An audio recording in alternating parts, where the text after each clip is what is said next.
Alors, je commence par les remerciements d'usage, qui n'en sont pas moins sincères pour autant. Remerciements à ceux qui m'ont généreusement accueilli, et à ceux et surtout celles, puisque le public est majoritairement féminin, ce qui est la moindre des choses pour entendre parler de Madame de Staël, ceux et celles qui se sont déplacés par ce temps un peu oppressant. La chaleur diminuant les facultés intellectuelles, c'est la raison pour laquelle j'ai distribué un plan qui doit vous permettre de suivre un peu plus facilement. Et comme je suis philosophe de formation et que je ne sais pas à qui je m'adresse, j'espère qu'il n'y aura pas trop de problèmes de communication. Si vous trouvez que je parle trop vite ou que c'est absolument incompréhensible, vous pouvez faire de grands signes. J'essayerai d'en tenir compte. Comme je ne sais pas à qui je m'adresse, je me permets, et je vous prie de m'excuser si ce sont des choses que vous savez déjà, par vous donner quelques points de repère de base en rapport avec ce dont je vais vous parler surtout, c'est-à-dire l'ouvrage de Madame de Staël qui s'appelle « De l'Allemagne ». Je me permets donc de vous rappeler que Madame de Staël avait étudié l'allemand en 1800 avec Guillaume von Humboldt, que Constant parlait allemand, qu'elle avait fait un premier voyage en Allemagne en octobre 1803, avril 1804, qu'elle est repartie à Vienne fin 1807, où elle séjournera à nouveau en 1812. Je me permets de vous rappeler que De l'Allemagne a connu une première impression en 1810, qui a été intégralement détruite par Napoléon, que August Wilhelm Schlegel a mis à l'abri à Vienne un jeu d'épreuves, et que la première édition a eu lieu à Londres en 1813. À ma connaissance est tout à fait lacunaire. Il n'existe pas encore d'édition critique de cet ouvrage. C'est-à-dire, je ne crois pas que ça soit paru dans les œuvres complètes de Madame de Staël en cours de parution. Et à ma connaissance également, toujours faillible, il n'existe pas de commentaire systématique et précis sur ce travail de Madame de Staël. Les deux autres ouvrages dont j'aurai l'occasion de vous parler sont tous les deux parus de manière posthume. Ce sont les Considérations sur la Révolution française qui sont parus en 1818 et l'ouvrage intitulé 10 années d'exil qui est paru de manière posthume aussi en 1820. Cela étant rappelé, je voudrais commencer par certaines considérations générales sur la conjoncture où est intervenue Madame de Staël en publiant De l'Allemagne. Ça fait à peu près une trentaine d'années que les philosophes, les littéraires sans doute, avaient une longueur d'avance, que les philosophes français ont redécouvert la conjoncture post-révolutionnaire française dans sa singularité. Et cette singularité, politiquement, se caractérisait par le fait que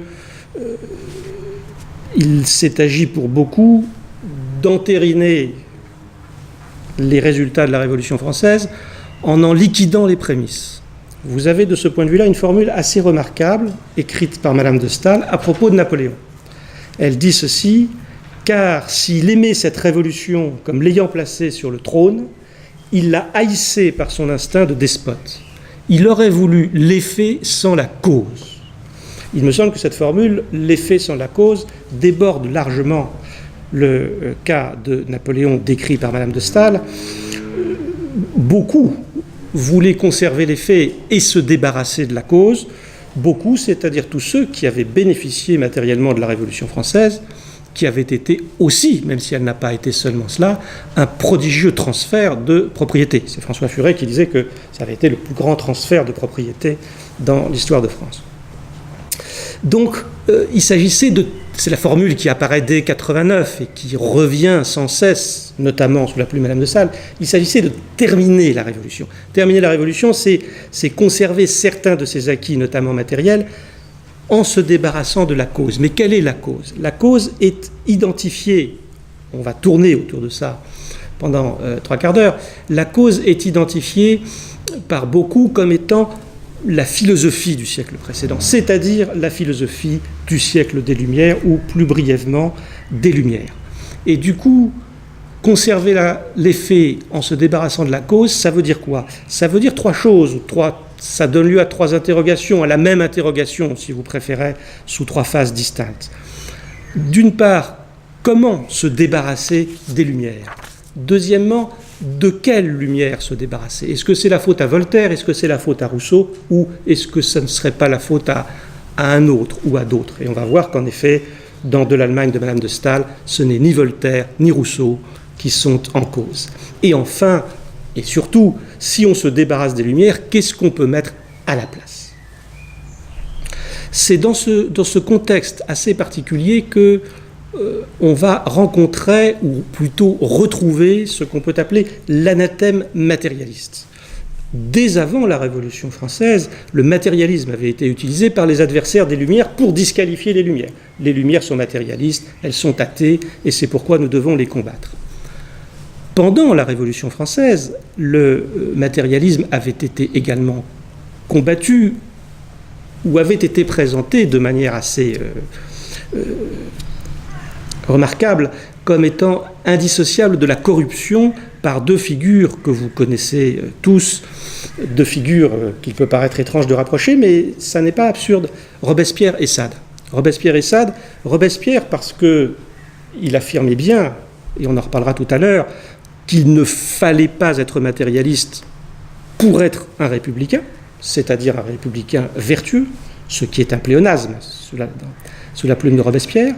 Sade, parce qu'au contraire, il soutenait dans son fameux texte « Encore un effort pour être républicain » qu'il fallait être matérialiste pour être corrompu, et qu'il fallait être corrompu pour être un vrai républicain. De sorte que, d'une manière ou d'une autre, le matérialisme apparaît comme indissociable de la corruption. Après la Révolution, et on en vient à Madame de Staël, après la Révolution, on va retrouver cet usage polémique du matérialisme sous une forme nouvelle. Cette fois-ci, on va reconstruire une histoire de la philosophie où le matérialisme apparaît comme, au fond, recouvrant la totalité de la philosophie des Lumières. La philosophie des Lumières, c'est le matérialisme. Et c'est là-dessus que, on va le voir, Madame de Staël va faire fond dans De l'Allemagne. Ce qui m'intéresse avant d'avancer, c'est de rappeler, puisque c'est une chose qui a déjà été dite, mais qui est extrêmement importante et qui a des implications théoriques, rhétoriques, stylistiques considérables, c'est de rappeler que ce moment, appelons-le le moment 1800, le moment post-1800, est un moment tout à fait particulier parce que c'est un moment qui apparaît aux penseurs, de manière générale, comme un moment de vide. Vous avez un témoignage remarquable de cette conscience dans l'ouvrage qui est très déconcertant si vous le lisez en entier, ce qui n'est pas chose facile, c'est-à-dire Obermann de Sénancourt. Obermann de Sénancourt, c'est 1804, et quel est le mot qui revient à chaque page d'Obermann? C'est le vide. Le vide, c'est d'abord ce vide idéologique dans lequel on se trouve si on se débarrasse du patrimoine philosophique immédiat dont on dispose, c'est-à-dire la philosophie des Lumières. Autre témoignage, une belle citation qui date de la fin du Premier Empire de Théodore Jouffroy, qui était élève à l'école normale, et qui déclare ceci: « Toute la philosophie était dans un trou où on manquait d'air et où mon âme étouffait. » Toute la philosophie était dans un trou où on manquait d'air et où mon âme étouffait. Qu'est-ce qu'on fait quand on est dans un trou, c'est-à-dire dans un moment sans philosophie? Il faut aller en chercher ailleurs. Où est-ce qu'on a été en chercher? Il n'y avait pas 36 possibilités, si vous y réfléchissez, il y en avait 2, je crois. Il y en avait une qui consistait à régresser historiquement en deçà des Lumières. Revenir en deçà des Lumières, ça a été la grande stratégie romantique qui a consisté à revenir à un Moyen-Âge gothique, entre guillemets, un Moyen-Âge catholique, un Moyen-Âge passablement réactionnaire. Et il y a eu une autre stratégie. Cette autre stratégie, elle a consisté non pas à régresser en deçà des Lumières, mais à aller au-delà. Au-delà de quoi? Au-delà des frontières. Aller chercher de la philosophie à l'étranger, puisque celle qu'il y avait chez nous, en France, on n'en voulait plus. Où est-ce qu'on a été en chercher? Historiquement, il y a eu 2 tentatives, dont la seconde a été couronnée de succès et a occulté la première. La première, c'est celle qu'on rencontre chez Royer-Collard, chez ceux qui ont été chercher un recours en Écosse, dans la fameuse école écossaise, l'école du sentiment moral, dont je ne dirai rien, puisqu'ici elle ne nous intéresse pas essentiellement. Et elle ne nous intéresse pas essentiellement parce que la seconde tentative, qui a eu une fortune historique considérable jusqu'à aujourd'hui, cette seconde tentative, c'est celle qui a consisté à se tourner du côté non pas de l'Écosse, mais de l'Allemagne, non pas outre-Manche, mais outre-Rhin. On a été vers ce pays étrange, qui parlait une langue étrange, l'allemand. On a réédité il n'y a pas très longtemps un texte passionnant qui sont les Souvenirs d'Allemagne de Victor Cousin. Et on considère aujourd'hui souvent, avec de bonnes raisons, que Victor Cousin a été l'agent institutionnel décisif d'un tournant qui a consisté à importer la philosophie allemande en France. Importer la philosophie allemande en France, ça voulait dire d'abord découvrir qu'il existait de la philosophie en Allemagne et que la philosophie qui existait en Allemagne était peut-être la vraie, la bonne. Mais il faut évidemment se rappeler, et on est là pour ça, que Victor Cousin ne s'est tourné vers l'Allemagne que parce que d'autres l'ont fait avant. Et quand je dis d'autres l'ont fait avant, il n'y a pas qu'elle, mais il y a avant tout Madame de Staël dans cet ouvrage de l'Allemagne, dont je vous ai rappelé qu'il était paru en 1813 après un faux départ en 1810. Le fait même d'intituler un ouvrage de l'Allemagne était un geste qui n'était pas du tout évident, parce que ça supposait un singulier, l'Allemagne au singulier. Je vous cite un Allemand, Wieland, qui écrit ceci. Je n'ai plus, excusez-moi, la date précise.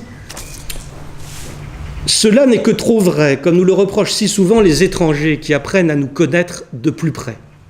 Qui parcourt attentivement l'Empire allemand fait certes successivement connaissance avec des Autrichiens, des Brandebourgeois, des Saxons, des Pfälzeriens, des Bavarois, des Hessois, des Wurtembourgeois, etc. Mais il ne rencontre aucun Allemand. Et il cherche en vain dans tout l'Empire allemand ces Germains dont le roi est un empereur élu. » Donc diversité décourageante, et précisément ce que fait Madame de Staël, c'est qu'elle va ramasser cette diversité sous ce singulier de l'Allemagne. Elle ramasse cette diversité, elle l'amalgame en un tout cohérent qui a sa face négative et sa face positive. La face négative, c'est la France, c'est la nébuleuse matérialiste à laquelle j'ai fait allusion tout à l'heure et dont je vais vous reparler. La face positive, c'est la face allemande, c'est l'idéalisme, c'est le sentimentalisme, c'est la promotion un peu brumeuse, mais très éloquente, des mérites, de la conscience, au sens moral du terme, de l'irréductibilité du sentiment et du caractère irremplaçable de la religion. Je reviendrai sur tous ces points. Autrement dit, les Allemands pensent, contrairement à ce que les Français pouvaient eux-mêmes penser. Les Allemands pensent, les Allemands ont le sens du devoir et les Allemands sont pieux. Mais, c'est un point évidemment décisif qu'il faut souligner tout de suite, leur religion n'est pas, ou en tout cas telle que Madame de Staël la présente, n'est pas le catholicisme de Chateaubriand, le catholicisme du génie du christianisme. Autrement dit, et c'est très important, l'antidote aux Lumières qui est proposé par Madame de Staël n'était pas celui de Chateaubriand, et c'est un antidote qui ne pouvait pas convenir à l'appareil d'État impérial. C'est pourquoi Savary, le ministre de la Police, écrit à Madame de Staël, qui proteste contre l'interdiction de son ouvrage, lui écrit ceci: « Il m'a paru que l'air de ce pays-ci, la France, ne vous convenait point, et nous n'en sommes pas encore réduits à chercher des modèles dans les peuples que vous admirez. Votre dernier ouvrage n'est point français. » Cette censure, à la lettre, était injuste. Elle était injuste parce que Madame de Staël avait écrit « L'imitation des étrangers, sous quelque rapport que ce soit, est un défaut de patriotisme. » Mais, quoi qu'on dise, la censure n'est pas toujours aussi bête qu'on veut le croire. Et Savary avait de bonnes raisons de s'exprimer ainsi. Ce qu'il avait fort bien compris, c'est que le refus des Lumières françaises était idéologiquement équivoque. Il pouvait conduire à Chateaubriand au catholicisme du génie du christianisme, et il pouvait conduire à toute autre chose, à savoir cet ouvrage de l'Allemagne de Madame de Staël. Le fait est que Madame de Staël n'éprouvait et ne pouvait éprouver, de par sa formation aucune nostalgie du catholicisme médiéval et de tout ce qui allait avec, la monarchie de droit divin, le corporatisme, etc. Le fait est, nous en reparlerons, qu'elle a été, je mets le mot entre guillemets parce qu'il est très surdéterminé, libérale au plus haut point. C'est ce qu'on retrouvera dans la dernière partie des considérations sur la Révolution française, qui est une apologie des institutions britanniques. On peut même considérer, et je considère, qu'elle a été l'une des fondatrices du libéralisme français par opposition au républicanisme. De sorte qu'on rencontre une triarchie européenne, Berlin, Paris, Londres, un montage étrange, et c'est ce montage dont je voudrais essayer de vous parler maintenant, en me demandant, au fond, comment de l'Allemagne a été une interprétation philosophique de la Révolution française et comment on rencontre une autre interprétation philosophique de la Révolution française chez la même Madame de Staël dans l'ouvrage intitulé explicitement Considérations sur la Révolution française.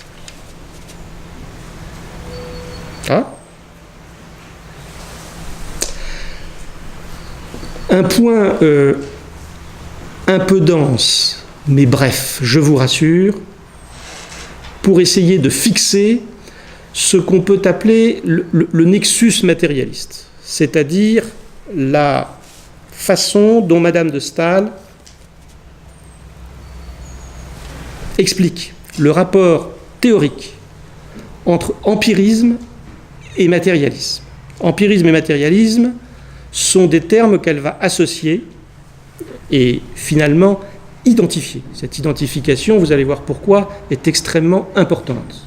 Je laisse de côté un troisième terme, qui est un quasi-synonyme, qui est le terme de sensualisme, lequel est apparu précisément dans les années 1800-1810. Il existe un très bel ouvrage de Pierre Daled sur ce sujet, mais nous le laisserons dans nos marges.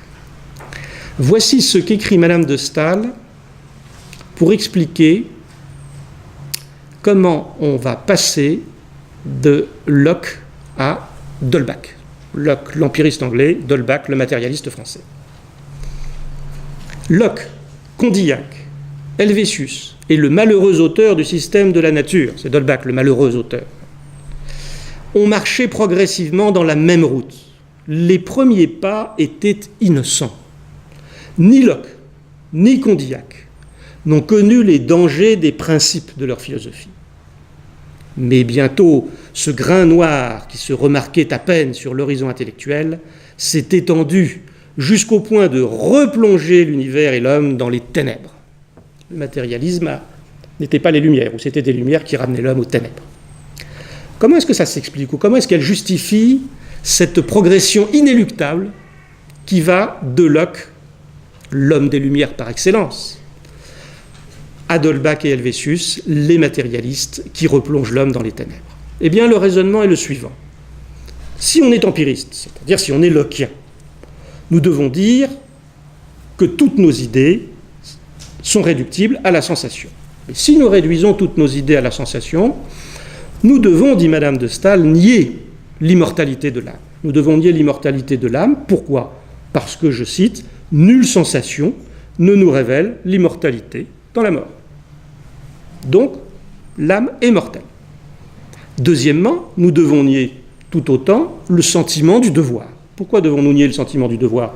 Eh bien, parce que si nous sommes empiristes, nous devons, dit Madame de Staël, en inférer la détermination exclusive de l'individu par les sensations, c'est-à-dire par les objets extérieurs. Et donc, pas de libre arbitre. S'il n'y a pas de libre arbitre, le sentiment du devoir devient incompréhensible. Athéisme et fatalisme, nous dirions aujourd'hui déterminisme, athéisme et déterminisme, résultent implacablement de l'hégémonie que Locke avait accordée témérairement à la sensation. Qu'est-ce qui en résulte finalement ? Irrémédiablement, la corruption. La corruption, pourquoi ? Parce que la corruption, ici, ça signifie la morale fondée sur l'intérêt. Et la morale fondée sur l'intérêt est la seule morale recevable à partir du moment où on attribue toutes nos idées à la sensation. Nous ne devons donc pas nous étonner si nous vivons dans, je cite, une époque où le mal universel est l'égoïsme. Une époque où le mal universel est l'égoïsme. Cet égoïsme dont il est question n'est bien sûr pas l'égoïsme ordinaire et spontané qui est de tous les lieux et de tous les temps, si vous voulez. Cet égoïsme, c'est la justification abstraite de l'égoïsme, c'est ce que Madame de Staël appelle l'égoïsme systématique ou l'égoïsme doctrinal. Nous sommes à une époque où l'égoïsme est devenu une doctrine systématique. C'est une doctrine abstraite. Seulement le drame, c'est que les effets de cette doctrine abstraite sont très concrets. Et je vous livre cette seconde citation qui me paraît extrêmement importante. La théorie abstraite de ce système est née en Angleterre. Vous avez compris où? Chez Locke. Mais aucune de ses conséquences n'y a été admise. En France, on n'a pas eu l'honneur de la découverte, mais bien celui de l'application. En Allemagne, depuis Leibniz, on a combattu le système et les conséquences. De sorte que les Anglais sont des égoïstes abstraits, les Français sont des égoïstes concrets, et les Allemands, vous l'avez déjà compris, ont cet immense mérite qu'ils ne sont égoïstes ni abstraitement, ni concrètement. Ça vaut le coup de franchir le Rhin. On va essayer d'expliquer ça. On va essayer d'expliquer ça d'abord en se demandant quels ont été les effets théoriques de l'égoïsme, les effets théoriques de l'empirisme, puisque vous le voyez, Madame de Staël identifie parfaitement les deux termes, si aberrant que ça puisse paraître à un historien contemporain. Eh bien, les effets théoriques de l'égoïsme tiennent essentiellement en un mot, l'utilitarisme. Lier l'empirisme, le matérialisme et l'égoïsme, en faire une sorte de triade, ça n'était pas en soi quelque chose de très original. Je l'ai rappelé tout à l'heure, avant la Révolution française, les adversaires des Lumières avaient déjà, peu ou prou, associé empirisme, matérialisme, intérêt personnel ou égoïsme. Mais il faut bien comprendre que les adversaires des Lumières, précisément, c'était les adversaires des Lumières. Ce qu'ils s'efforçaient de faire, c'était de disqualifier la philosophie, ceux qu'on appelait à l'époque les philosophes, les encyclopédistes. Ce qui change dans la conjoncture où nous nous trouvons, c'est qu'il ne s'agit pas de disqualifier la philosophie. Madame de Staël n'a rien contre la philosophie, bien au contraire. Il s'agit de disqualifier une philosophie en particulier. Une philosophie qui, pour Madame de Staël, est au fond le point culminant dans la théorie, dans la spéculation, le point culminant de l'empirisme de Locke. Et cette philosophie, elle a un nom que vous connaissez tous, je l'ai prononcé il y a quelques minutes, c'est l'utilitarisme. L'utilitarisme, c'est la mise en doctrine, c'est-à-dire aussi, pour Madame de Staël, l'alibi, le déguisement théorique de l'égoïsme. Je cite, « Cette utilité n'est jamais qu'un nom pompeux dont on revêt son intérêt personnel. » L'utilitarisme, c'est la dérivation naturelle, inévitable, du matérialisme. Je cite, « Il ne peut pas s'appliquer aux besoins de l'âme. » Et l'utilitarisme, c'est ce qui confère au siècle qui commence son caractère tout à fait nouveau, tout à fait original, pour lequel, vous le savez peut-être, Madame de Staël a inventé un mot extraordinaire, la vulgarité. Le 19e siècle est vulgaire. Pourquoi est-ce qu'il est vulgaire? Il est vulgaire parce qu'il évalue les choses en fonction d'un critère qui est précisément l'utilité, c'est-à-dire l'intérêt égoïste. Je cite, « Il n'est point de siècle où l'on répète plus souvent cette question la plus vulgaire de toutes, à quoi bon ?» Cette caractérisation du 19e siècle comme siècle vulgaire aura une postérité extraordinairement importante encore chez Nietzsche.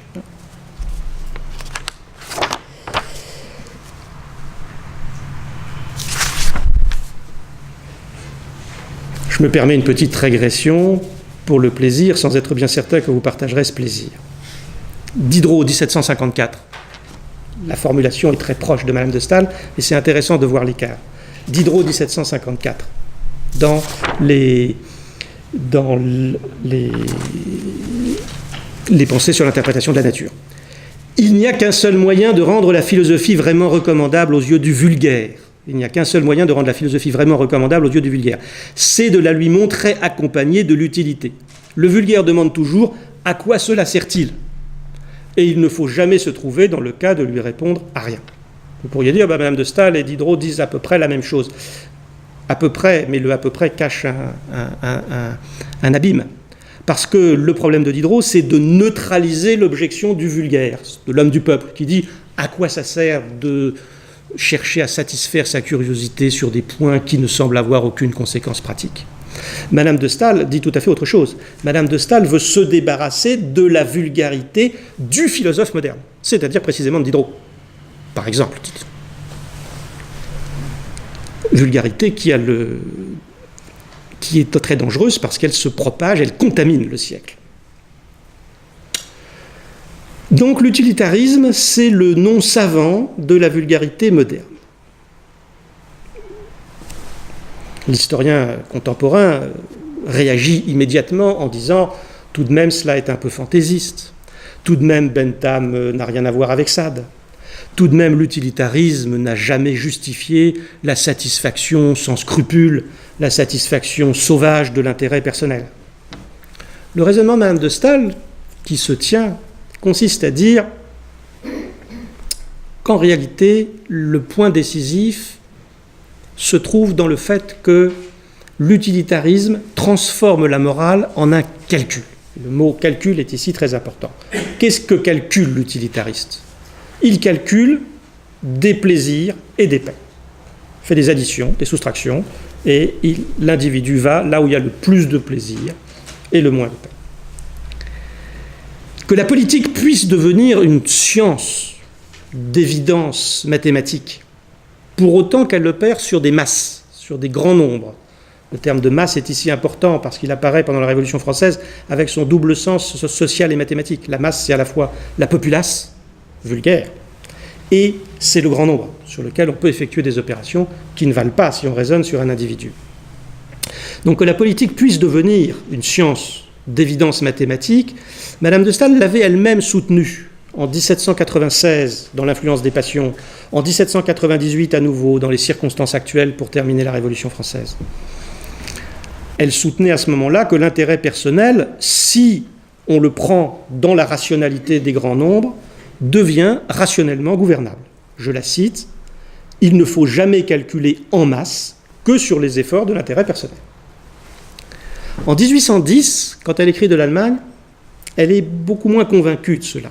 Je cite, « L'on pourrait, à force de sécheresse, devenir, pour ainsi dire, fou de raison, et ne voyant plus dans la vie que des calculs et des intérêts matériels, se tromper autant sur les caractères et les affections des hommes qu'un être enthousiaste qui se figurerait partout le désintéressement et l'amour.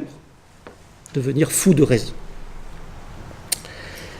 De toute façon, même si on soutenait qu'il est légitime d'opérer des calculs sur les masses d'individus, de toutes les manières, ça ne pourrait pas valoir sur des individus, c'est-à-dire sur la morale, car la morale s'adresse à des individus et pas à des masses. Le point consiste ici pour Madame de Staël à énoncer toute une batterie d'arguments qui ont pour but de montrer que si on conçoit la morale en termes de calcul, alors on détruit la morale. C'est pourquoi, de son point de vue, une morale utilitariste, au fond, c'est comme un cercle carré. C'est un oxymore. Je passe assez vite sur ces arguments, mais ils ont leur intérêt. Premièrement, si on pense la morale en termes de calcul, eh bien le calcul efface toute différence qualitative, dit-elle, entre le crime et la vertu. En effet, qu'y a-t-il comme différence entre le crime et la vertu ? Eh bien, le crime est un calcul faux. La vertu, c'est un calcul exact. Le criminel, alors, est un calculateur qui se trompe. Mais si le criminel est un calculateur qui se trompe, la faute morale est une erreur de calcul. Si la faute est une erreur, ça n'est plus une faute. Et il n'y a plus de morale. Deuxième argument, si on raisonne en morale en termes de calcul, on ne peut plus concevoir le remords. Le remords n'a plus sa place. Pourquoi, dit Madame de Staël? Parce que les hasards d'un gros jeu peuvent apparaître comme tout à fait préférables à la monotonie d'une existence régulière. Autrement dit, si c'est de l'ordre du calcul, on peut raisonner comme un joueur. Et un joueur peut regretter d'avoir joué, mais il ne peut pas éprouver de remords moral. Troisièmement, dit Madame de Staël, si certains ici s'intéressent à Kant, ils retrouveront l'argument kantien. Il n'existe d'action vraiment morale que l'action qui se fonde sur le devoir et qui fait totalement abstraction des conséquences et des suites. L'utilitariste, par principe, évalue son action en fonction des conséquences, les plaisirs et les peines. Madame de Staël dit, dès lors que vous tenez compte des conséquences, vous ne jugez plus moralement. Enfin, et c'est un argument qui me paraît particulièrement intéressant, parce qu'il a eu lui aussi une grande postérité, les calculs de l'intérêt personnel contraignent les individus à ne plus se percevoir que comme des moyens ou des obstacles. Autrement dit, à ne plus entretenir que des rapports instrumentaux. Et de ce fait, dit Madame de Staël, immoraux. Si l'autre n'est plus pour moi qu'un moyen ou qu'un obstacle, alors c'est que j'ai renoncé à toute moralité. C'est une thèse que vous retrouverez en 1840 chez Schopenhauer, à la fin du fondement de la morale, où Schopenhauer parlera du méchant et dira « Le méchant, c'est celui pour lequel tous les autres ne sont qu'un non-moi ». Et qu'est-ce que ça veut dire, que tous les autres ne sont qu'un non-moi pour le méchant? Eh bien, cela veut dire qu'ils peuvent lui servir comme instrument de ses desseins, ou bien le contrarier. Voilà tout.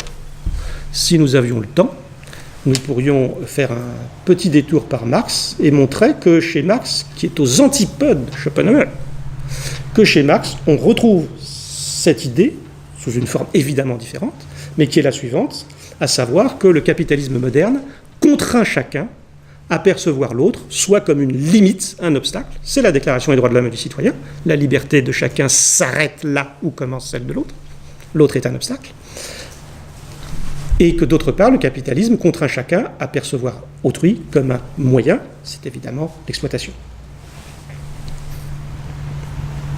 Mais nous ne ferons pas ce détour par Marx, puisque je vois bien que la fatigue s'abat sur certains. Et je passerai donc au fait que le caractère désastreux de l'utilitarisme ne s'avère pas seulement en morale, mais s'avère aussi en religion. Rien de pire, dit Madame de Staël, que de justifier la religion par son utilité. Ici encore, vous retrouvez un problème extrêmement intéressant, puisque vous vous souvenez sans doute de ce que Voltaire pouvait dire à propos de la religion, à savoir qu'elle n'était pas indispensable aux philosophes, mais qu'elle était indispensable aux laquais pour que le maître ne soit pas volé. Eh bien, cet argument fait son chemin. Vous le retrouvez, cet argument voltairien, vous le retrouvez au XIXe siècle dans la bouche de celui que Balzac est sans doute un des premiers, j'ignore le détail, à appeler le petit bourgeois. Dans le roman inachevé de Balzac, 1844, qui s'appelle « Les petits bourgeois », vous trouvez cette déclaration « Il n'y a que la religion qui puisse sauver la France, car il n'y a que la peur de l'enfer qui nous préserve du vol domestique. » Le petit bourgeois balzacien est éminemment voltairien. Madame de Staël n'est pas voltairienne et n'est pas petite bourgeoise de ce point de vue-là. Elle l'affirme clairement, la religion ne doit pas se justifier par son utilité. Il est faux que la religion neutralise les passions populaires, et même, dit-elle, ce sont justement les esprits supérieurs qui ont encore plus besoin de piété que les hommes du peuple. Nous allons voir tout à l'heure pourquoi, non seulement en morale, non seulement en religion, mais également en politique, l'utilitarisme a des effets tout à fait désastreux. J'ajoute juste pour terminer, concernant le dit utilitarisme, j'ajoute juste pour terminer que la thèse de Madame de Staël, selon laquelle le matérialisme est le vrai nom de l'utilitarisme, cette thèse est importante parce que, pour elle, comme pour Benjamin Constant, au fond, l'utilitarisme qui est en train d'exploser en Grande-Bretagne, et dont Bentham est évidemment le génial promoteur.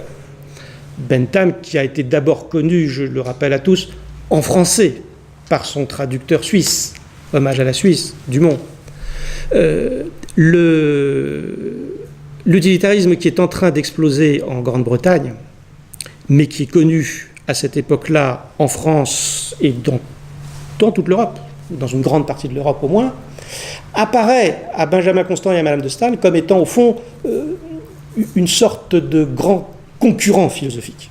Il faut faire pièce à l'utilitarisme. Il faut faire pièce à l'utilitarisme qui est en train de connaître un triomphe qui est à la fois immérité, mais surtout qui, pour les raisons que j'ai évoquées et pour les raisons que je vais évoquer encore par la suite, est un triomphe absolument catastrophique. Je rappelle enfin que l'utilitarisme, sous ce nom, triomphe en Grande-Bretagne avec Bentham, qui, soyons honnêtes, n'utilisait pas le mot même utilitarisme, parlait de doctrine de l'utilité, mais l'utilitarisme connaît une variante française dans l'école des idéologues, les héritiers de Condorcet, et Condorcet était un héritier d'Helvétius, donc du matérialisme aux idéologues. Il y a effectivement une continuité tout à fait réelle, de sorte que quand Madame de Staël et Benjamin Constant combattent les utilitaristes anglais, ils combattent aussi, on a tendance peut-être parfois à l'oublier, les utilitaristes français. Et les utilitaristes français ont été, au fond, de grands partisans de la République.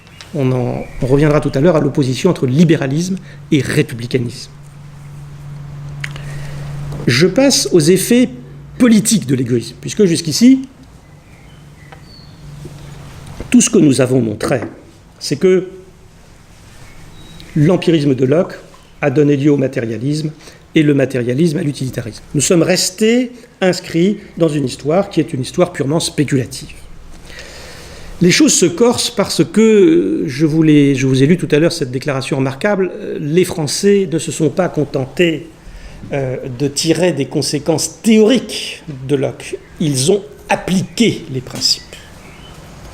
Le terme d'application, c'est le terme qu'utilise Madame de Staël, est un terme extrêmement important, un terme très lourd de signification à cette époque-là.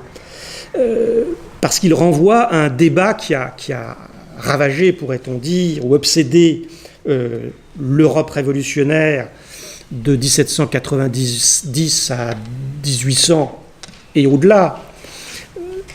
Débat qui était le suivant: ce qui vaut en théorie, vaut-il en pratique? Certains se souviendront de l'opuscule de 1793 de Kant sur la maxime « ce qui vaut en théorie, vaut-il en pratique ?» Ce qui vaut en théorie, vaut-il en pratique?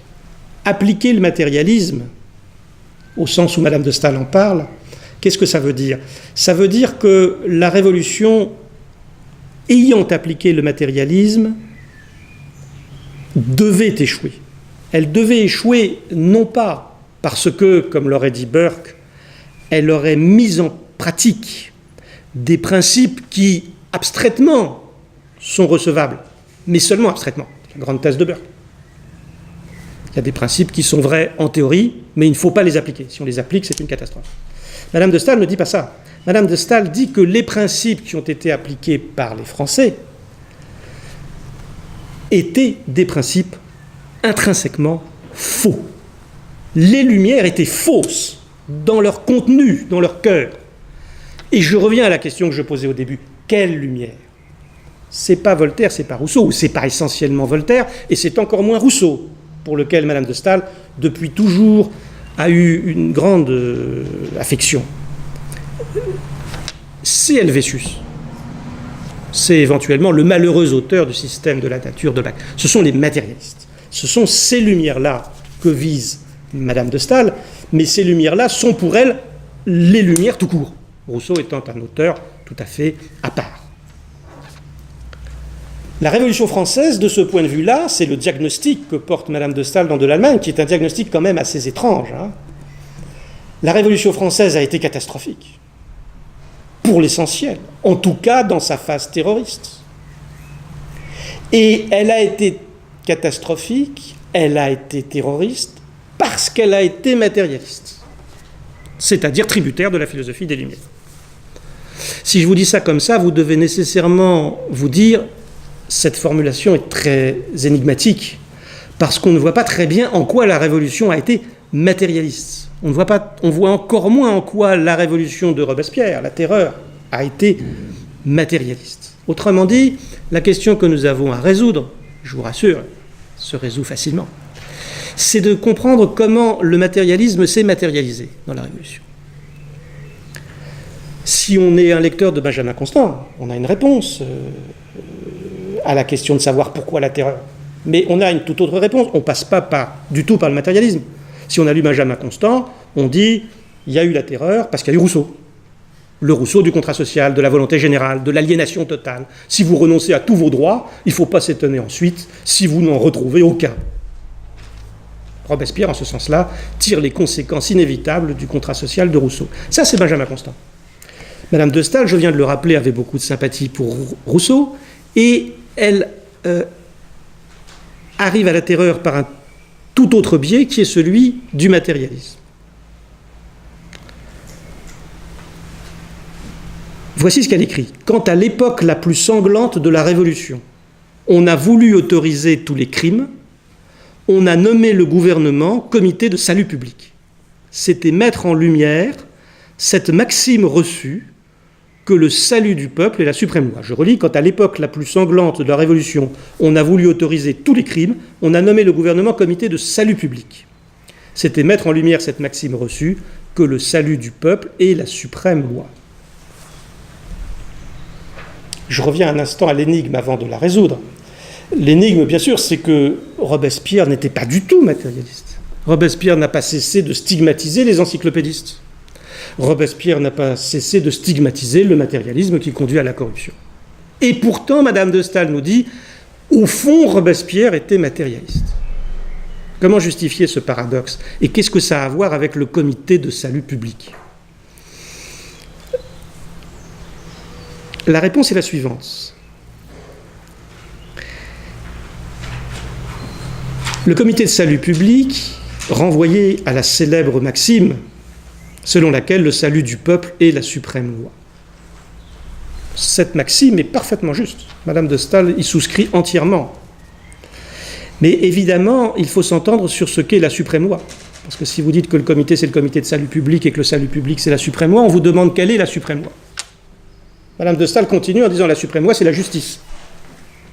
La suprême loi, c'est la justice, alors qu'en réalité, Robespierre a compris tout autrement la suprême loi. Il a dit la suprême loi, c'est pas la justice, c'est l'intérêt national. L'intérêt national a un autre nom, et nous retrouvons notre vieil ennemi, l'utilitariste. L'intérêt national a un autre nom, l'utilité publique. Robespierre, c'est l'homme de l'utilité publique. Et tout se joue dans ces glissements successifs. L'intérêt national, c'est-à-dire l'utilité publique, conduit paradoxalement, mais nécessairement, dit Madame de Staël, à se montrer, c'est sa formule à elle, immoral par moralité. Immoral par moralité, pourquoi? Au nom de la patrie, au nom de l'utilité publique, au nom de l'intérêt national, on se croira autorisé à toutes les transgressions du principe de la justice. La preuve que Robespierre a été de fait matérialiste, il ne l'était peut-être pas consciemment, mais il l'était de fait. La preuve que Robespierre a été de fait matérialiste, c'est cette mésinterprétation du salut public entendu comme utilité publique ou intérêt national. Pour formuler les choses en des termes un peu plus modernes, nous pourrions dire que la critique robespierriste du matérialisme, au fond, n'a été qu'une dénégation. En fait, du point de vue de Madame de Staël, ce qui s'est joué au moment de la terreur, c'est-à-dire cette invocation ad nauseam de la vertu archaïque des anciens, de la République romaine, de Sparte, d'Athènes.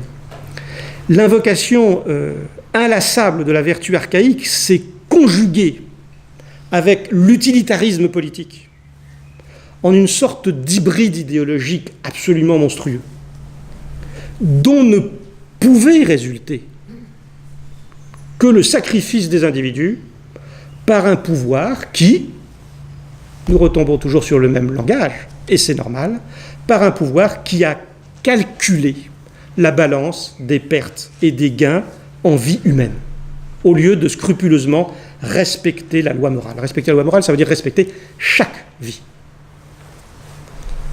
De manière tout à fait significative, Madame de Staël fait intervenir Rousseau à ce moment-là, mais elle fait intervenir Rousseau positivement.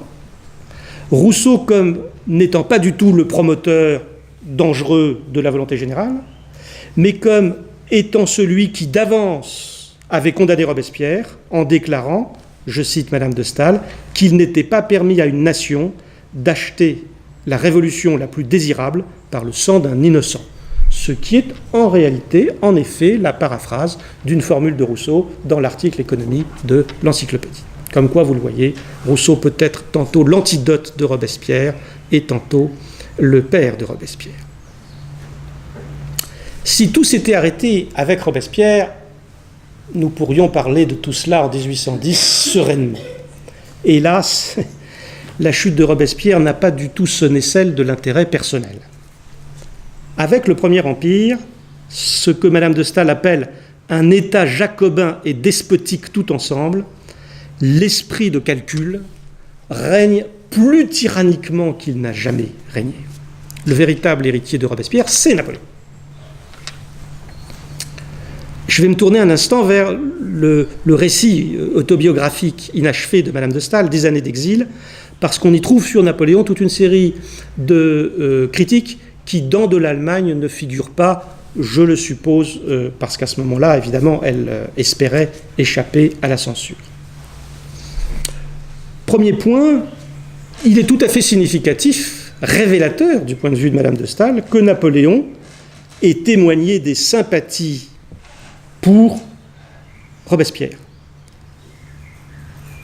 Je cite, pour les terroristes, c'est-à-dire les partisans de Robespierre, étaient les seuls qui eussent montré du caractère dans la Révolution, du point de vue de Napoléon, alors qu'à contrario, le même Napoléon blâmait Rousseau de nous avoir mis dans l'état où nous sommes. Napoléon faisait l'éloge de Robespierre, il condamnait Rousseau, tout se tient. Ça prouve bien que Napoléon était robespierriste et matérialiste, et donc anti-rousseauiste. Il est tout à fait révélateur également que, pour Napoléon, le bien et le mal n'existaient pas, ou que si ils ont existé, c'était seulement à titre, je cite, de calcul heureux ou malheureux. Napoléon est l'homme du calcul. Bentham, c'est le philosophe du calcul. Napoléon, c'est la politique du calcul. Nous pourrions dire, de manière évidemment surprenante, mais tout à fait cohérente du point de vue de Madame de Staël, que, en ce sens-là, Napoléon est profondément benthamien. Napoléon ne conçoit que le calcul, ça veut dire que pour Napoléon, les individus sont exclusivement gouvernés par l'intérêt personnel, par l'égoïsme, c'est-à-dire par le calcul. Chacun calcule. Du point de vue de Napoléon, chacun calcule. Il n'y a pas d'autre motif des comportements humains. Il est tout à fait révélateur, troisièmement, que Napoléon ait justifié l'assassinat du duc d'Enghien par le salut public, ou pour mieux dire, la raison d'État. Comité de salut public, le salut public reste chez Napoléon ce qu'il était chez Robespierre, c'est-à-dire la justification de l'oppression. Napoléon, ça a donc été le déchaînement du matérialisme en acte. Non seulement parce qu'il ne pouvait comprendre le monde humain qu'en termes d'intérêt personnel, mais parce qu'en agissant en calculateur, il justifiait performativement son erreur. Je m'explique, si la formule vous paraît obscure. En se comportant par référence aux critères exclusifs de l'égoïsme, Napoléon a transformé tous ceux qui l'approchaient en des calculateurs, c'est-à-dire des courtisans. Napoléon était entouré de courtisans qui rampaient, c'est-à-dire qui calculaient. La corruption despotique et la justification par le fait du calcul napoléonien. Mais cette justification, évidemment, devait rencontrer ses limites, puisque Napoléon a tort, puisque les hommes ne se comportent pas, ou en tout cas, Dieu merci, puisque les hommes ne se comportent pas seulement en fonction de leur intérêt personnel et du calcul des plaisirs et des peines. Napoléon devait rencontrer ses limites, il ne pouvait pas toujours transformer l'or en boue. Cette limite, il devait la rencontrer dans la conscience morale, celle qu'avait mise en avant Rousseau dans la profession de foi du vicaire savoyard. Mais sous quelle forme s'est présentée la conscience morale à Napoléon? Sous quelle forme a-t-elle pu l'arrêter de facto? Eh bien, là encore, vous pourrez être surpris, mais la réponse se trouve dans la Bérésina. La Bérésina a été une défaite militaire sans doute, mais du point de vue de Madame de Staël, la Bérésina a été une défaite avant tout morale. Et je vous lis ce texte surprenant. Jamais Alexandre n'eut l'idée de s'associer avec Napoléon pour asservir l'Europe. Napoléon crut, dans cette circonstance comme dans toutes les autres, parvenir à aveugler un homme par son intérêt faussement représenté.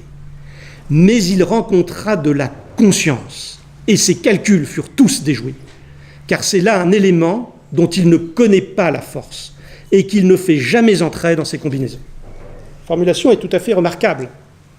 Nous pourrions dire, en jouant sur les deux sens de l'expression française, nous pourrions dire que la conscience ne compte pas. La conscience ne compte pas au sens où Napoléon l'a compté pour rien, était incapable de la prendre en considération. Mais la conscience ne compte pas au sens où la vraie conscience, la conscience morale, ne calcule pas. Alexandre, c'est l'incarnation politique de la conscience. Et l'incarnation politique de la conscience devait arrêter l'homme du calcul. De sorte que la Bérésina est véritablement l'expression d'une insuffisance morale qui résulte du matérialisme de Napoléon. Soit dit en passant, on ne peut pas réfuter le matérialisme sur un mode plus idéaliste, mais pourquoi pas? Nous allons maintenant rencontrer, et c'est ce qui nous occupera pour finir, une nouvelle énigme. Dans les considérations sur la Révolution française, dont je vous ai rappelé qu'elles étaient parues de manière posthume en 1818, nous rencontrons un ouvrage sur la Révolution française et donc sur les causes de la Révolution française, dont nous venons de parler abondamment. Ce qui est tout à fait surprenant, c'est que lorsque nous lisons ce nouvel ouvrage, eh bien, le matérialisme et la philosophie des Lumières s'avèrent extraordinairement absents. La Révolution française s'explique, elle s'explique tout à fait, on y consacre un ouvrage entier. Mais elle n'a rien à voir avec la philosophie des Lumières. Avec quoi a-t-elle à voir? Quel est le type d'explication sur lequel je vais me permettre d'aller beaucoup plus rapidement, et je vous prie de m'en excuser, mais je ne pense pas que vous m'en voudrez excessivement. Quel est le type d'explication que Madame de Staël met en œuvre dans l'ouvrage, on va dire l'ouvrage de 1818, c'est l'année de la parution. La terreur a été sanglante, la condamnation de la terreur ne change pas. Mais la terreur a été sanglante parce que, dit Madame de Staël, la réaction a toujours été proportionnelle à l'action. Les Français, à l'époque de la terreur, ont été cruels. Mais ils ont été cruels en raison directe de ce qu'ils avaient souffert depuis, je cite, 100 ans de superstition et d'arbitraire. De sorte que le principe de la terreur a été ce que Madame de Staël appelle le fanatisme politique. Mais le fanatisme politique n'a rien à voir avec Helvétius ou d'Holbach. Il n'a rien à voir non plus avec Voltaire ou Rousseau. Le fanatisme politique, il se trouvait dans les institutions françaises. Les fureurs des révoltes donnent la mesure des vices des institutions. Il ne faut pas chercher les causes dans la théorie, il faut chercher les causes dans les institutions. On en a un exemple remarquable à Saint-Domingue, où la révolte des esclaves s'exprime de la manière suivante. Sans doute ont-ils commis des atrocités, bien plus d'atrocités que les Français sous la terreur, mais c'est parce qu'ils avaient été encore plus opprimés. L'action suscite la réaction.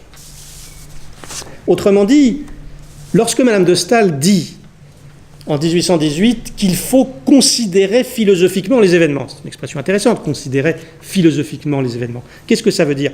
Ça veut dire à ce moment-là les considérer institutionnellement. Expliquer les institutions par les institutions, ou en tout cas les révolutions et la destruction des institutions par les institutions.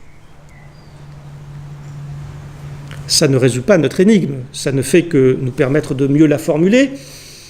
Pourquoi est-ce que le matérialisme, au sens philosophique du terme, a-t-il cessé d'être explicatif dans l'ouvrage de 1818 ? Pourquoi est-ce que Mme de Staël change complètement de registre d'explication ?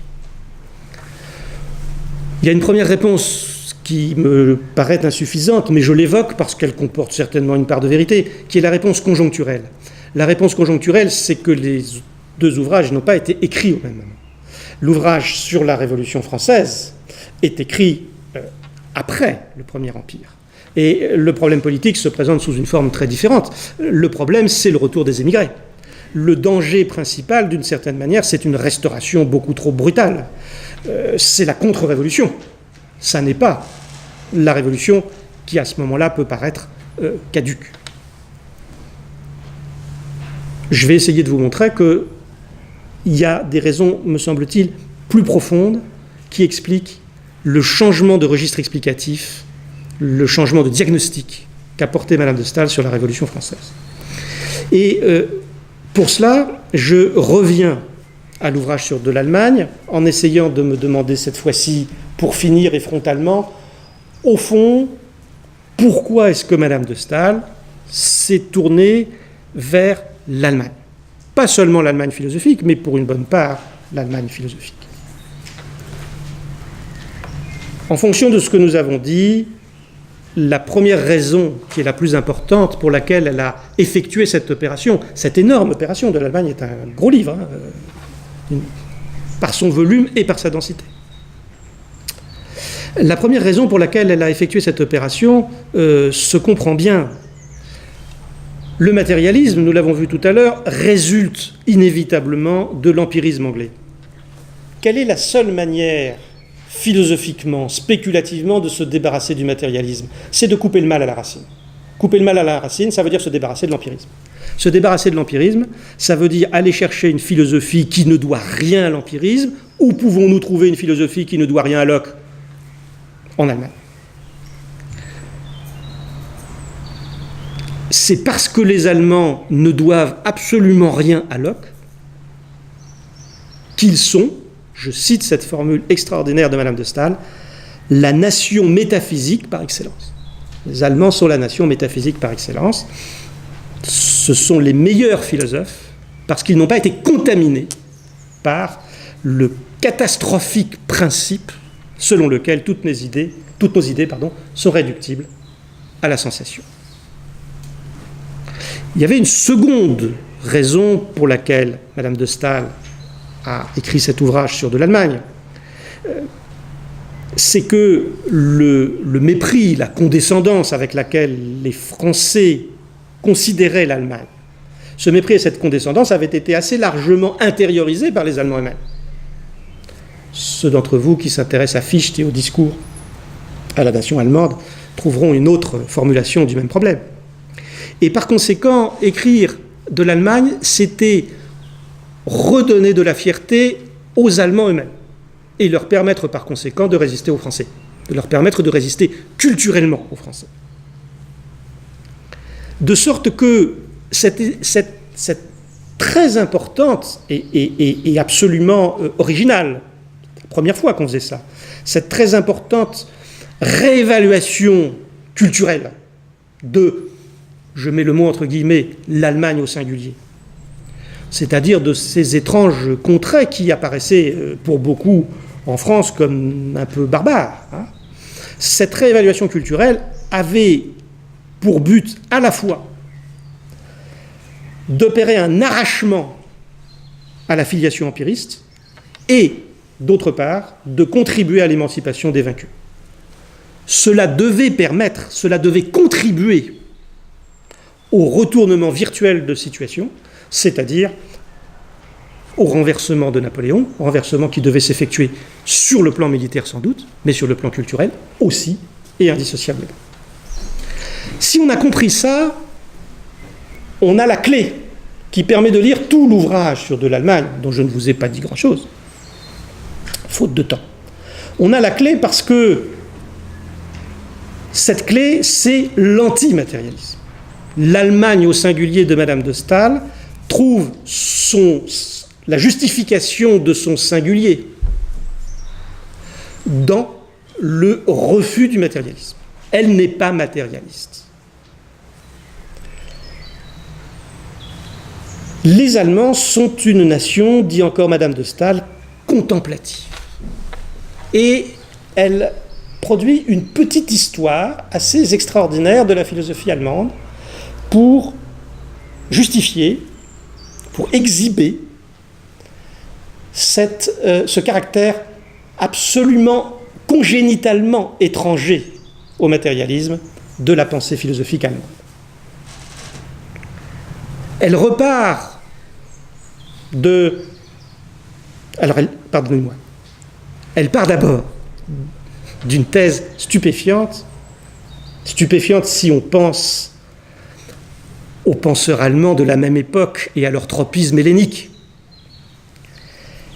Elle part d'une thèse qui est que les Germains sont avant tout vierges de l'héritage grec lui-même, parce que, dit-elle, ils ont été civilisés presque en entier par le christianisme. Civilisés en entier par les barbares ont été convertis par les missionnaires chrétiens, ils ont échappé à la Grèce, et la Grèce c'est l'épicurisme, et l'épicurisme c'est l'utilitarisme. Ça peut vous paraître très acrobatique. Je n'y ai aucune responsabilité. De sorte que les Grecs ont contaminé l'Europe moderne via Locke, en partant d'Épicure. Les Allemands ne sont pas tributaires de l'héritage épicurien, et donc on comprend mieux pourquoi la thèse lockienne, la thèse empiriste, leur est restée étrangère. À partir de là, on retrouve l'idée nouvelle, elle apparaît à la fin des années 1790, elle me semble extrêmement intéressante, l'idée nouvelle selon laquelle, en Europe, il existe 3 grandes écoles philosophiques. C'est-à-dire cette idée qui est tout à fait nouvelle, selon laquelle la philosophie peut se caractériser par sa nationalité. Il existe une philosophie allemande, il existe une philosophie française, et il existe une philosophie, disons, britannique, puisque ici, si on dit anglais, ça ne va pas, elle est plutôt écossaise. En tout cas, il existe 3 écoles philosophiques. En Grande-Bretagne, le fondateur est Bacon. En France, le fondateur est Descartes. En Allemagne, le fondateur est Leibniz. Quel a été l'immense mérite de Leibniz ? C'est-à-dire, pour Madame de Staël, l'auteur des nouveaux essais sur l'entendement humain. Pourquoi est-ce qu'elle retient les nouveaux essais sur l'entendement humain ? Parce que, pardonnez-moi de vous dire ce que vous savez déjà, parce que les nouveaux essais sur l'entendement humain, c'est l'ouvrage où Leibniz réfute Locke, c'est-à-dire l'empirisme, c'est-à-dire le matérialisme, l'épicure, l'utilitarisme, etc., etc. Eh bien, en effet, les nouveaux essais sur l'entendement humain ont réfuté, je cite, avec une force de dialectique admirable, le système de Locke. Et par conséquent, Leibniz a su maintenir en Allemagne la philosophie de la liberté morale contre celle de la fatalité sensuelle. D'entrée de jeu, Leibniz a su contrecarrer la tendance hégémonique de l'utilitarisme lockien. Leibniz n'était pas parfait, personne ne l'est, et il avait commis tout de même une erreur. Il avait péché en ce sens qu'il avait, dit Madame de Staël, trop accordé à la raison. Il avait tenté de fonder exclusivement sa philosophie sur la raison, alors que, dit Madame de Staël, et c'est un point très important, vous allez mieux comprendre pourquoi dans quelques minutes, alors que lorsqu'il s'agit de morale, lorsqu'il s'agit de religion, dit-elle, il faut se servir de notre conscience, nous l'avons déjà rencontré, la conscience, il faut se servir de notre conscience intime comme d'une démonstration. Donc Leibniz avait compris qu'il fallait faire pièce à la réduction de l'idée à la sensation. Leibniz n'avait pas compris qu'il fallait faire confiance à la conscience et ne pas trop accorder à la raison. Mais heureusement, Leibniz a eu un illustre successeur dont vous connaissez tous le nom et qui, lui, a fort bien compris que la conscience devait avoir le dernier mot en matière de morale. Et cet illustre successeur s'appelle Kant. Tel que Madame de Staël le comprend, Kant, c'est l'homme de la critique de la raison pure, c'est l'homme des antinomies. Et comment peut-on trancher les antinomies? Comment peut-on sortir des antinomies? Par la conscience. C'est la conscience qui nous permet de savoir pour quel terme de l'antinomie, pour quel terme de l'alternative, il faut opter. Si vous connaissez Kant, ça peut vous paraître assez fantaisiste, mais je ferai remarquer simplement ceci, c'est qu'au fond, c'est une lecture rousseauiste de Kant.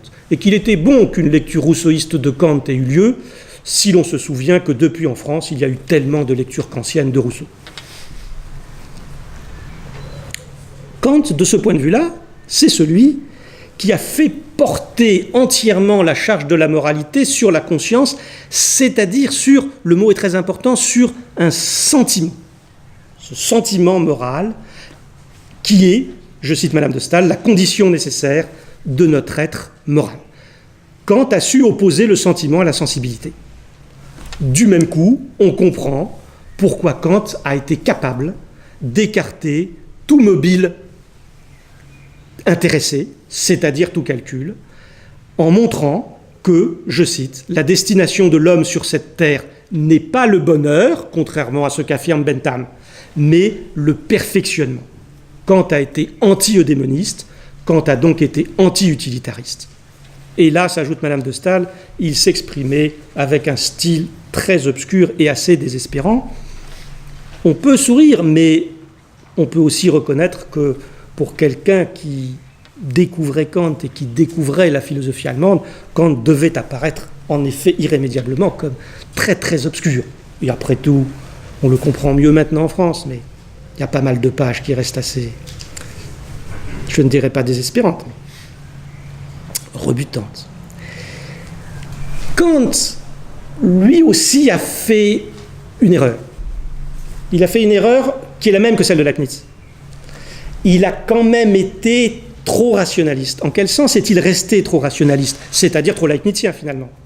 Eh bien, parce qu'il a écrit un ouvrage dont vous connaissez le titre, 1793, La religion dans les limites de la simple raison. C'est le pas de trop pour Madame de Staël. La religion dans les limites de la simple raison, ça veut dire enfermer la religion dans les limites de la raison. Ça, c'est une erreur. La morale est une affaire de sentiment. La religion est une affaire de simple raison. Si vous dites ça, ça veut dire qu'il y a la morale d'un côté et la religion de l'autre. Ça ne va pas. Il faut donc réenraciner la religion dans le sentiment, la religion, au fond, ne faisant qu'un avec la morale. C'est pourquoi il y a un troisième nom important dans l'histoire de la philosophie allemande, c'est Jacobi. Jacobi a critiqué Kant, et Jacobi a critiqué Kant sur un point sur lequel il faut lui donner raison, c'est qu'il a compris que la conscience, le sentiment moral de la conscience, est une voie divine. Jacobi a compris, je cite Madame de Staël, que la religion est le véritable fondement de la morale. Ce n'est pas la morale rationnelle qui est le fondement de la religion, c'est bien la religion qui est le véritable fondement de la morale. Pourquoi est-ce que nous nous sommes tournés au-delà du Rhin? Eh bien, parce que nous cherchions quelque chose et que nous avons trouvé ce que nous cherchions. Nous avons trouvé une philosophie qui rejette l'empirisme, une philosophie qui rejette les calculs desséchants de l'intérêt au profit de la contemplation, de la conscience, de la piété. L'envers spéculatif du matérialisme, c'est donc le sentiment. Et sur ce point, je vous livre une dernière citation. « Un abîme, c'est par ceux qui se conduisent par le calcul et ceux qui sont guidés par le sentiment. Toutes les autres différences d'opinion ne sont rien. Celle-là seule est radicale. Calcul versus sentiment. » Alors, quelques minutes encore de patience pour résoudre l'énigme.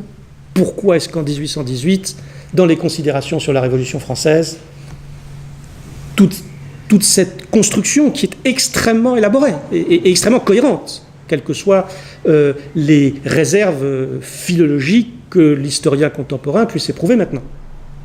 Pourquoi est-ce que cette construction s'efface totalement en 1818 ? Parce que, je vous ai déjà soufflé la réponse, parce que nous ne devons plus du tout nous situer sur un plan moral ou sur un plan théologique, nous devons nous situer sur un plan constitutionnel. Revenons donc aux institutions. Réfuter l'utilitarisme sous sa forme politique, c'est réfuter le salut public, l'utilité publique, Robespierre, Napoléon, tout cela. C'est ouvrir la voie à quelque chose que Madame de Staël nomme avec une formule très remarquable. La formule est déjà apparue, je pense, avant chez d'autres auteurs, mais je ne suis pas trop sûr et ça serait un objet d'enquête. Ce que Madame de Staël appelle la politique toute négative. Qu'est-ce que c'est qu'une politique toute négative ?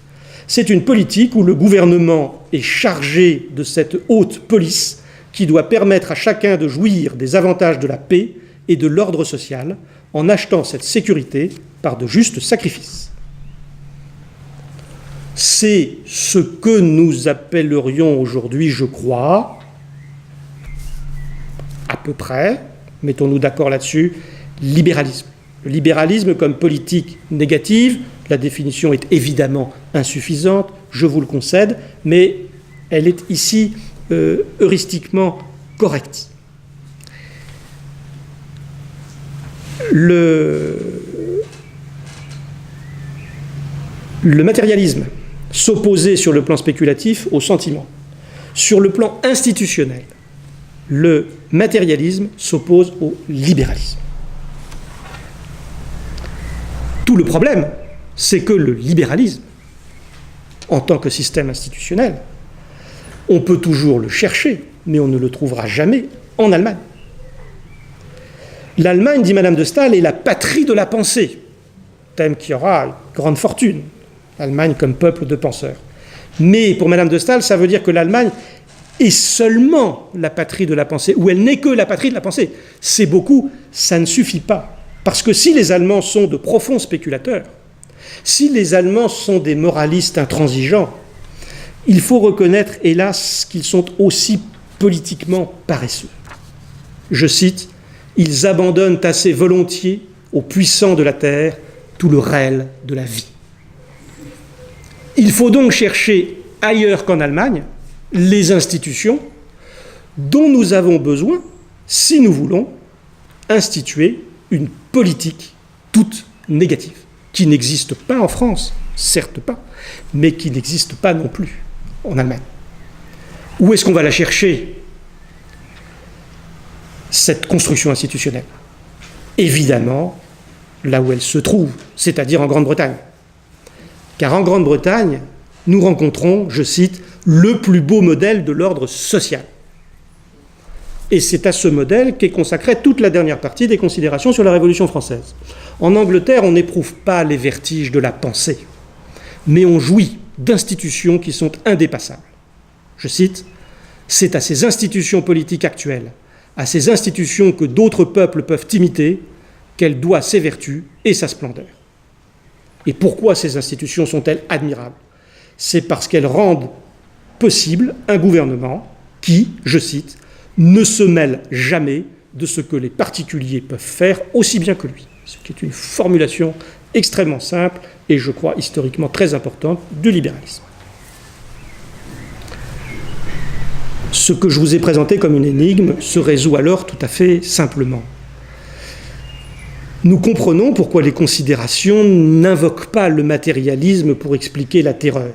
Nous comprenons pourquoi les considérations sur la Révolution française invoquent au contraire les vices de l'absolutisme français, de l'absolutisme hexagonal.